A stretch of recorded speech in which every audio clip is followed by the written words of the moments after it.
నేను పుంటికూర కోడిగుడ్లు వండుతున్నా. నూనె పోసిన పుంటికూర నూనెలో వేసి కొంచెం మంచిగా దగ్గరకు వస్తుంది కదా.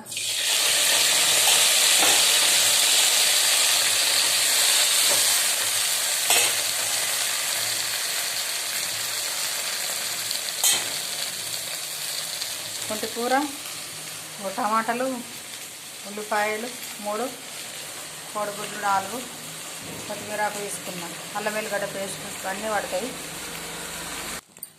అది ఇట్లా గట్టిగా శమిస్తానికి ఇట్లా అనుకోవాలి. శమిస్తానైనా కానీ మనము పప్పు రుద్దే కట్టె ఉంటుంది కదా, దాంతోనైనా కానీ ఇట్లా సన్నం చేసుకొని ఇది పక్కకెట్టుకోవాలి. పక్కకెట్టుకొని మళ్ళీ తాలింపు వేసుకోవాలి. నేను కోడిగుడ్లకు గిట్లా ఘాట్లు పెట్టిన, అంటే గోళలని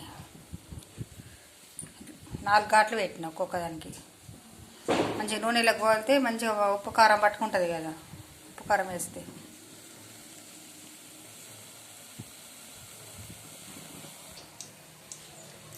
మళ్ళీ అట్లనే నూనె పోసి మళ్ళీ తాలింపు ఎత్తున్నా. మెంతులు వేసుకుంటున్నా.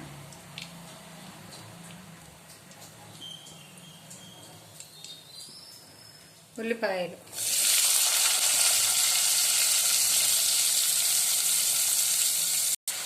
ఉప్పు వేసిన, ఉల్లిగడ్డలు పోతందుకు, అల్లం వెల్లిగడ్డ పేస్ట్ వేసిన, పసుపు,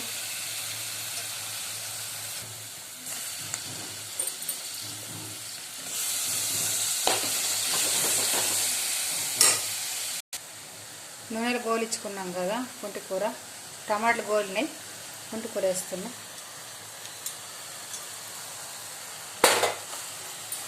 నూనెలు గోలిన మళ్ళీ టమాటాలతో గోలితే బాగుంటుంది.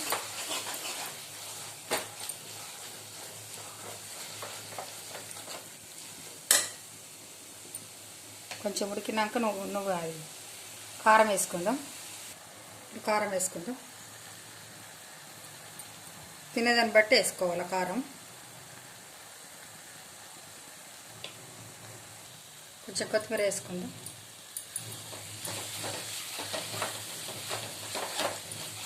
కొన్ని ఇట్లా మనకు చిక్క అనిపిస్తుంది కదా, అప్పుడు కొన్ని వాటర్ పోసుకుందాం.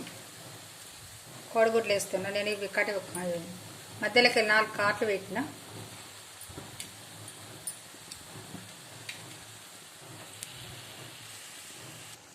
కొంచెం గరం మసాలా వేస్తున్నా.